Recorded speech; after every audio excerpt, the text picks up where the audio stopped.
le père Fouras n'a pas fini de mettre des bâtons dans les roues des participants de Fort Boyard. Pour la 34e saison du célèbre jeu télévisé, de retour ce samedi 1er juillet sur France 2, le vieil homme à la voix enrouée va pimenter l'expérience avec de nouveaux atouts. Lors de la précédente édition, celui qui règne en maître des clés disposait déjà de 9 cartes lui permettant de bousculer les règles de l'émission. Ainsi, les candidats ont déjà pu expérimenter l'aventurier solitaire où un seul candidat pouvait entrer dans le fort et devait se battre pour permettre à ses camarades d'intégrer l'aventure. Cette année, pour garder la main sur son trésor et pour redynamiser le jeu, l'acolyte de Passepartout bénéficie de 2 nouvelles cartes. Chaque soir, il en utilisera une différente afin de faire redécouvrir le jeu d'une manière différente. A expliqué Guillaume Ramin à Gala. FR. Le plus vicieux des atouts est certainement celui de l'affrontement. Lorsque les candidats arriveront dans le fort, le père Fouras va leur annoncer qu'ils ne vont pas jouer ensemble.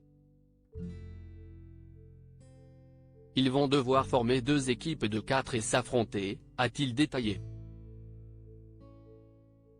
Et d'ajouter, l'équipe qui aura remporté le plus de boyards dans la soirée pourra alors les convertir en euros. Et les participants ne sont pas au bout de leur surprise. Avec l'atout secret, le père Fouras pourra désigner l'un des candidats pour être sa taupe. Dès lors, le heureux élu portera une oreillette.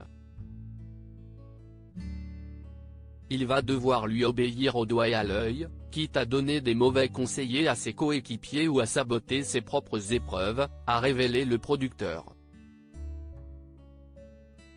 S'il arrive à ne pas se faire démasquer par ses camarades et à réussir toutes les missions du père Fouras, le candidat va permettre à son équipe d'empocher 3,000 € supplémentaires. Le père Fouras s'impose définitivement le maître du jeu.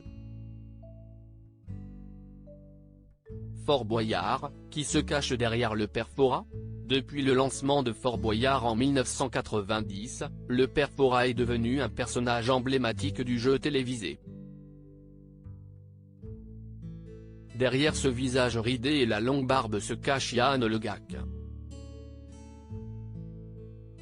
Dans les colonnes du Télégramme, le 22 juin 2019, le comédien de 69 ans s'est confié sur ce rôle qu'il incarne depuis 3 décennies.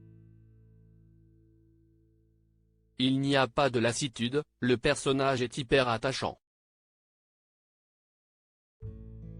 Il existe en lui-même, je n'ai qu'à me glisser en dessous pour qu'il prenne vie. A-t-il indiqué avec un certain enthousiasme. S'il a dû délaisser son costume en 2002, pour prendre la direction artistique de l'émission, Yann Le Gac n'est pas prêt à abandonner ce personnage de sitôt. Je n'envisage pas encore d'arrêter. Peut-être qu'il y aura un moment où j'aurai du mal à monter les escaliers. Forcément avec l'âge, je ne m'arrange pas. Mais tant qu'il y a du désir de ma part et des téléspectateurs, a-t-il assuré dans les colonnes du quotidien régional. De quoi rassurer les fans de Fort Boyard.